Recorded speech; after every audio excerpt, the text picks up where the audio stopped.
తల్లిదండ్రులకు చేతులు జోడించి చేతులు ముడుచుకున్న వ్యక్తి నమస్కరించి చేసుకుంటున్న విన్నపం ఏమనగా, క్రమశిక్షణకు మారుపేరుగా ఉండే పాఠశాలల్లో విద్యార్థుల హెయిర్ స్టైల్పై, వారి నడవడికపై ఎన్నిసార్లు హెచ్చరించినా వారి ప్రవర్తనలో మార్పు రావడం లేదు. ఉపాధ్యాయులు చూస్తూ ఏమి చేయలేని నిస్సహాయ స్థితిలో ఉంటున్నారు. తల్లిదండ్రులకు తమ పిల్లలపై శ్రద్ధ, నియంత్రణ లేకపోతే ఇలానే తయారవుతారు. క్రమశిక్షణ మాటలతో రాదు, కొద్దిపాటి దండన, భయభక్తులు ఉంటేనే వస్తుంది. పిల్లలకి బడిలో భయం లేదు, ఇంట్లో భయం లేదు.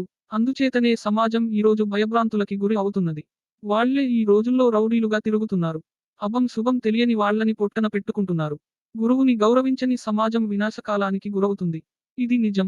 గురువంటే భయం లేదు మరియు గౌరవం లేదు. ఇక చదువు, సంస్కారం ఎట్లా వస్తుంది? కొట్టొద్దు, తిట్టొద్దు, బడికి రానివాడ్ని ఎందుకు రావట్లేవు అని అడగొద్దు. చదవాలని, హోంవర్క్ అని కొట్టినా తిట్టినా టీచర్లదే తప్పు. 6వ తరగతి నుండే కటింగు స్టైలు, చినిగిన జీన్స్ గోడల మీద కూర్చోవడం, వెళ్ళే వారిని వచ్చే వారిని కామెంట్స్ చేయడం. అరేయ్ సార్ వస్తున్నారురా అని అంటే, వస్తే రాని అనే పరిస్థితి. దరిద్రం ఏంటంటే, కొంతమంది తల్లిదండ్రులే మావాడు చదవకున్నా ఏమి కాదు, మావాడిని మాత్రం కొట్టవద్దు అంటున్నారు. ఇంకొక విషయానికి ఏమిటంటే, ఎవరు బాబు నీకు కటింగ్ చేయించినది అంటే మా నాన్న సార్ అంటున్నారు. పెన్ను ఉంటే పుస్తకం ఉండదు, పుస్తకం ఉంటే పెన్ను ఉండదు. కోనరు, తెచ్చుకోరు. భయం ఉండాలని 2 దెబ్బలు వేద్దామంటే ఎటునుంచి పోయి ఎటు వస్తాదో అని భయం.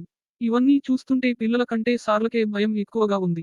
కొట్టకుండా, తిట్టకుండా, భయం లేకుండా చదువు వస్తాదా? భయం లేని కోడి బజారులో గుడ్డు పెట్టిందంట. అలానే ఉంది నేటి పిల్లల వ్యవహారం. స్కూల్లో తప్పు చేసినా కొట్టకూడదు, తిట్టకూడదు, కనీసం మందలించకూడదు, ప్రేమతో చెప్పాలట. ఇదెలా సాధ్యం? మరి సమాజం ఎందుకు అలా చేయదు? మొదటి తప్పే కదా అని ఊరుకుంటుందా? మంచి నేర్పేవాళ్లకి స్కూల్లో హక్కులుండవు. ప్రవర్తన మార్చుకో అని టీచర్ చిన్నప్పుడే కొడితే నేరం.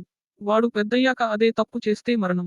తల్లిదండ్రులకు నా మనవి. పిల్లల్లో మార్పు కేవలం ఉపాధ్యాయులతోనే జరుగుతుంది. ఎక్కడో ఒకటో అరో ఒకరిద్దరు టీచర్లు చేసిన తప్పులకు అందరి ఉపాధ్యాయులకు ఆపాదించవద్దు. 90% టీచర్లు పిల్లలు బాగుండాలనే వ్యవహరిస్తారు. ఇది యదార్థం. ఇకనైనా ప్రతి చిన్న విషయానికి టీచర్లను నిందించవలదు. మేము చదువుకునే రోజుల్లో కొంతమంది టీచర్లు మమ్మల్ని దారుణంగా కొట్టేవారు. అయినా ఏనాడు మా పేరెంట్స్ వచ్చి టీచర్లను నిలదీయలేదు. మా బాగు కోసమే అని అనుకునేవారు. ముందుగా తల్లిదండ్రులు టీచర్ అంటే గౌరవం, భయం ఉండేటట్లు పిల్లలకు మానసిక తర్ఫీదు ఇవ్వాలని మనవి. తల్లిదండ్రులు ఒక్కసారి మీ పిల్లల భవిష్యత్పై ఆలోచించండి. పిల్లలు చెడిపోవడానికి స్నేహితులు, ఫోన్లు, మీడియా 60%, కానీ 40% మాత్రం తల్లిదండ్రులే. పిల్లల్ని గారాబం శృతిమించితే మొత్తానికే నష్టం వస్తుంది. పిల్లల పట్ల మనం పాటిస్తున్న అజ్ఞానం, మూఢనమ్మకాలు, స్వార్థం, అతి ప్రేమ వారిని చాలా వరకు బద్ధకస్తుల్ని చేస్తూ వారిని నాశనం చేస్తున్నారు.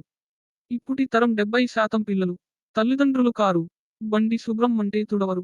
మంచి నీళ్లు, పాలు, కిరాణా సరుకుల కోసం బయటికి వెళ్ళమంటే వెళ్ళరు. లంచ్ బ్యాగులు, స్కూల్ బ్యాగులు శుభ్రం చేసుకోరు. కనీసం ఇంటి దగ్గర చిన్న చిన్న పనులలో సహాయం చేయరు. రాత్రి 10 గంటలలోపు పడుకుని, ఉదయం 6 లేదా 7 గంటలలోపు నిద్రలేవరు. గట్టిగా మాట్లాడితే ఎదురు తిరగబడి సమాధానం చెబుతారు. తిడితే వస్తువులను విసిరి కొడతారు. ఎప్పుడైనా దాచుకోమని డబ్బులు ఇస్తే మనకు తెలియకుండా ice creams, cool drinks, noodles, friends కి పార్టీలు, ఫ్రెండ్స్ కోసం గిఫ్ట్లు కొనుగోలు చేస్తున్నారు.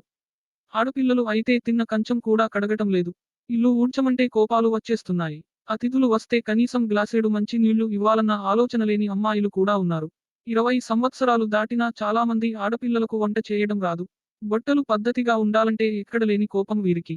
కల్చర్, ట్రెండ్, టెక్నాలజీ పేరిట వింత పోకడలు. వారిస్తే వెర్రి పనులు.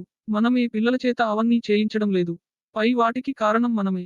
ఎందుకంటే మనకు అహం, పరువు మరియు ప్రతిష్టలు అడ్డొస్తున్నాయి. చూసేవాళ్లకు మనం మంచి హోదాలో ఉండాలి, రిచ్ లుక్, స్టేటస్ మెయింటైన్ చేయాలి అని భ్రమలో ఉన్నాం.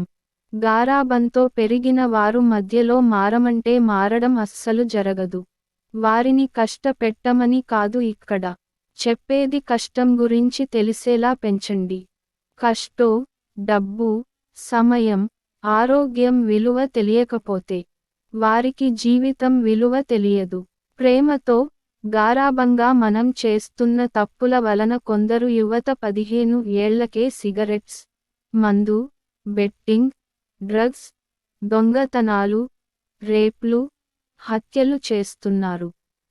మరికొంతమంది సోమరిపోతులా తయారవుతున్నారు. అభినయాలు కనపడడం లేదు, అణకువగా ఉండటం రాదు. సంస్కృతి, సంప్రదాయాలు పట్టించుకోవడం లేదు. ఇలాగే ఉంటే కొంతకాలానికి తల్లిదండ్రులను గౌరవించే పద్ధతి కూడా లేకుండా పోయినా ఆశ్చర్యపోవాల్సిన అవసరం లేదు. భార్యకు వంట వండటం సరిగా రాదని నేటి యువత బిర్యానీలు, కర్రీ పాయింట్ల వెంట పడుతూ చిన్న వయస్సులోనే gastric ulcer, gall bladder stones, kidney స్టోన్ల బారిన పడుతున్నారు. మరొక ఫ్యాషన్ ఏమిటంటే పెరుగు మజ్జిగ తీసుకుంటే వాంతులు చేసుకోవడం. కొన్ని ఆహార పదార్థాలు ఎంత ఆరోగ్యకరమైన కూడా వాళ్లకు అనవసరం. కాలేజీ పిల్లలైతే సరిగ్గా ఒక పిడికిలి పట్టేంత టిఫిన్, లంచ్ చిన్న బాక్సు రైస్. చాలామంది ఫ్రూట్స్ అసలు తినరు. గర్భవతులైన తరువాత వారి బాధలు వర్ణనాతీతం. టోటల్ మెడిసిన్ మీద డిపెండ్ అవ్వడం.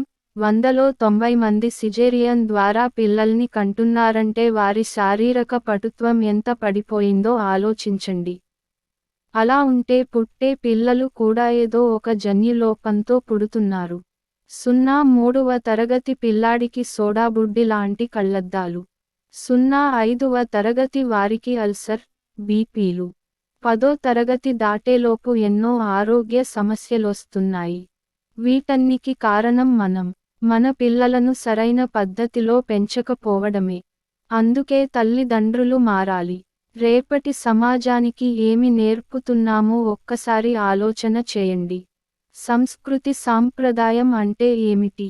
కేవలం గుడికి వెళ్లి పూజలు, ప్రార్థనలు చేసి మన సంస్కృతి సాంప్రదాయం అని పిల్లలకు అలవాటు చేస్తున్నాము. అది మాత్రమే కాదు. సాంప్రదాయం అంటే అలా అనుకోవడం కొంత పొరపాటు. పిల్లలకు బాధ్యత, మర్యాద, గౌరవం, కష్టం, నష్టం, ఓర్పు, సహనం, దాతృత్వం, ప్రేమ, అనురాగం, సహాయం, సహకారం, నాయకత్వం, మానసిక దృఢత్వం, కుటుంబ బంధాలు, అనుబంధాలు, దైవభక్తి, దేశభక్తి. కొంచెం కష్టమైనా సరే ఇవి తప్పక చిన్న వయసులోనే పిల్లలకు అలవాటు చేయాలి. మంది కోసం బ్రతకద్దు, మన ఆరోగ్యం, మన ఆనందం కోసం న్యాయంగా బ్రతుకుదాం. ఇవన్నీ అలవాటు అయితే ఆరోగ్యం, మానసిక పరిస్థితి, సామాజిక స్పృహ, ఉత్తమ జీవన విధానం వారికి అందించిన వారమవుతాం. భావితరాల పిల్లల కోసం, పిల్లలను మార్చే బాధ్యత మన అందరిపై కలదు.